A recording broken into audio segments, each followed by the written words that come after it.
first things first. So I'm at a Dodge dealership here in Cary, North Carolina, and we're going to show you the extreme measures, you know, when people speak of, you know, these cars being, you know, stolen and whatnot. The extreme measures that these dealerships are going through to keep your car protected, to keep their inventory protected. Now, when I pulled up in here, you know, normally I could drive up to the door to where the other cars are, but unfortunately, after, you know, what's going on in this time, this day and age, this generation, can't do that. If you look behind me, let me turn this camera around. These entryways are double and triple barrier. They have barriers blocking all of their inventory in, the most important stuff. Like, you can't pull up in here, you have to walk in.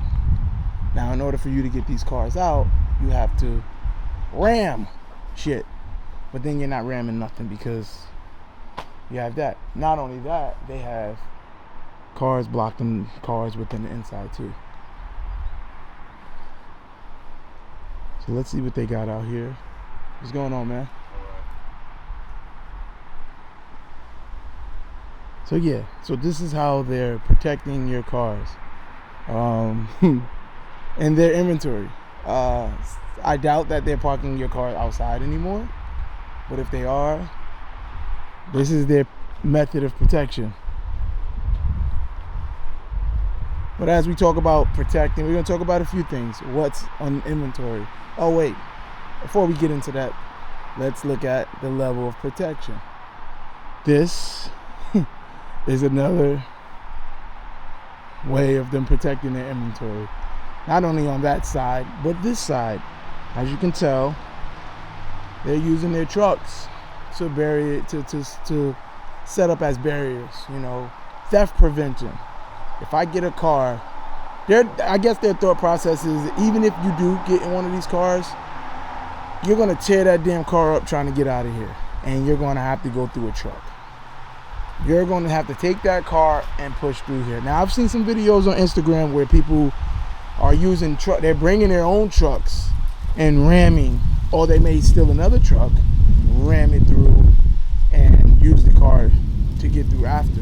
I've seen that in some videos that's going viral as well. But that's a lot of fucking ramming, and that's a lot of things. This is a lot that you have to do to steal one of these cars. Now that we understand how they protect their inventory, let's go ahead and look at what's out here. You know, what do they have as far as inventory?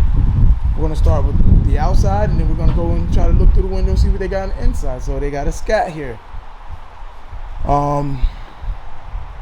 I don't remember, and I don't know why they're putting the Hellcat hoods on the Scats. That was a mod that people who had these cars did. Now the dealership's actually putting the OG Hellcat hood on the Scats. That's interesting. They have a TA here. I don't really like this TA. It doesn't have the hood pins. Then we have another Scat. I actually like this green. Shout out to my boy Nino, man. He had this Scat, and this Scat went crazy. I see they also putting the red eye wheels on Scats now. Interesting. And we have another Scat here where it just says Mopar on the front grille. With, again, they're putting these red eye wheels on these Scats now. This is so interesting.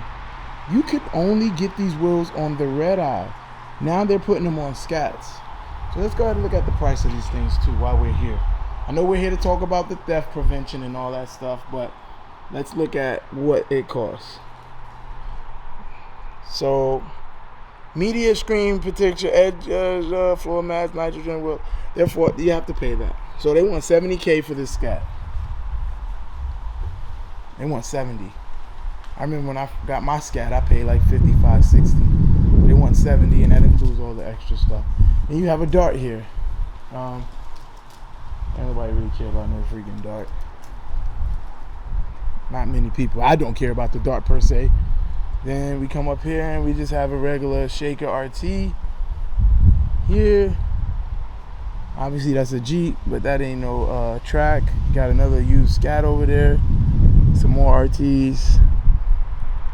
Yeah, they got a whole bunch of stuff out here. Oh, they got some Durangos over there. They got a 392 Durango. Got some Ford Broncos.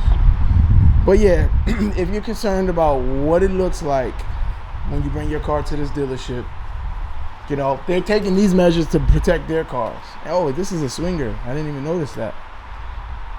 That is probably why they got those wheels. The swinger comes with those wheels. Is this a swinger too? Doesn't say, but that's why it comes with those wheels.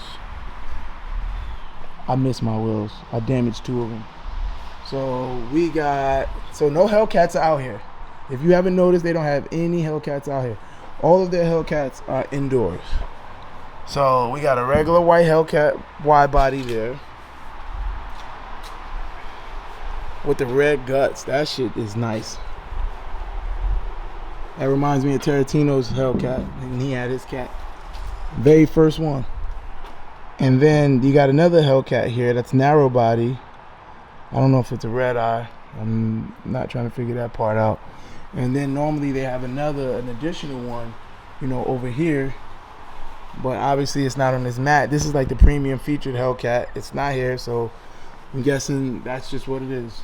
So the inventory is low when it comes to it. Now let's look at what they have stored out in the back. You know, outside of the barriers. Some people drop their cars off. This one's probably broken down. They dropped it off. It looks like it got towed here. It's in handicap. Another one there. No one's really doing anything with this stuff. This is old school. They got a damn dice. Yeah, they got dice on their wheels. So you guys tell me what you think. I'm gonna flip this camera. You guys tell me what you think. You know, do you feel like bringing your car to a dealership is safe? Do they provide the safety measures required to protect your investment? Your car, you know, things like that. Again, let's just look at the barriers that's set up. Do you think that's enough to stop the striker boys from getting your car or taking their own inventory? What do you think? I'm going to continue to walk around. Now, I do know that in the back of this building, you know, if you drop your car off for service, they have, you know, nothing but space inside where your car get worked on. So I'm sure a customer's car, I haven't seen a customer car out here yet, but I'm sure all customer cars are inside because they don't want to deal with the liability of someone coming to their dealership and stealing their cars. Now, I don't know the exact number, but I do know that this dealership here, you know, Hendricks Dodge, has been hit quite a few times. Striker boys came and tore them up. I remember one time they came and they took about 4 Hellcats. They recovered like 2, I think, maybe 3, and couldn't find the 4th, or I don't know. This is around the time I was shopping for my own. So, and they made it known to me. I got some friends and buddies that work here, really good people. Shout out to my guy Brandon. If you need a car, make sure you come up here and holler at Brandon. They got 2 more Hellcats in there, as you can tell. So here's another interesting thing, right? So if people were to break into this door here, if you were to break into this door, they have trucks blocking the door in. And I don't know if you can see on the other end as we look in there, but there's another truck blocking that gate entrance too. So even if you ram through this gate here, there's still a truck on the other side that's preventing you from getting through. And it looks like they have some type of motion sensor here that probably triggers them, and then they can like watch, you know, what's going on out here. So if I'm on the camera, you know, if I'm on the camera and you decide to watch this video, you know why I'm making this video, you know. So let's walk around here one more time. And before we get out of here, again, I think they're doing a really good job at protecting the cars now. I got a few friends who's nervous. Hey, I don't want to take my car to the dealership. What if something happens? They can't even protect their own cars, you know, things of that sort. Well, I think they got the message. I really think they got the message. Now, it's the bigger dealerships where they're having the most of the issues, for sure. And when I say bigger, those out west or whatever and things like that. But wait, hold on. This is a little concerning. If this is a customer's car, why the hell is the hood up? This is no good. Maybe the engine's blown, maybe not. But this is exposed. And it looks like it's been exposed for some time. I don't know what's going on with that. Then we got another Mopar here. It's an RT. I don't know. I ain't trying to be in people's business and none of that. But for the sake of the video, we're going to continue to look. So we got some customers' cars out here. We got this one here, used, an RT. I don't think they care about that one. Same with this one.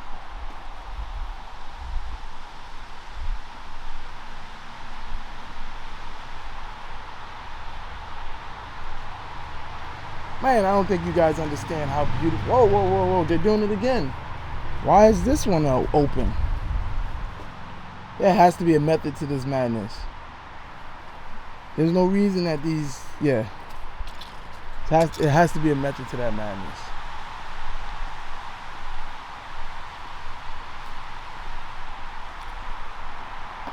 These are the bays where the cars are getting serviced. They're inside of there, and they're blocked in there too. Again, they amped up their security big time. See, I'm tall. I can just peep right over the window. Oh, they got tires back there. So remember in the other side I was showing you, I was like, hey, you know, they have a truck blocking it. Yeah, they have a truck blocking it right here. So even if you chose to ram through, you're not going anywhere. And this is just a closer view of what's in there. The Hellcat, 2 Hellcats. That's a 23. I don't know what this one is, but yeah, that's that.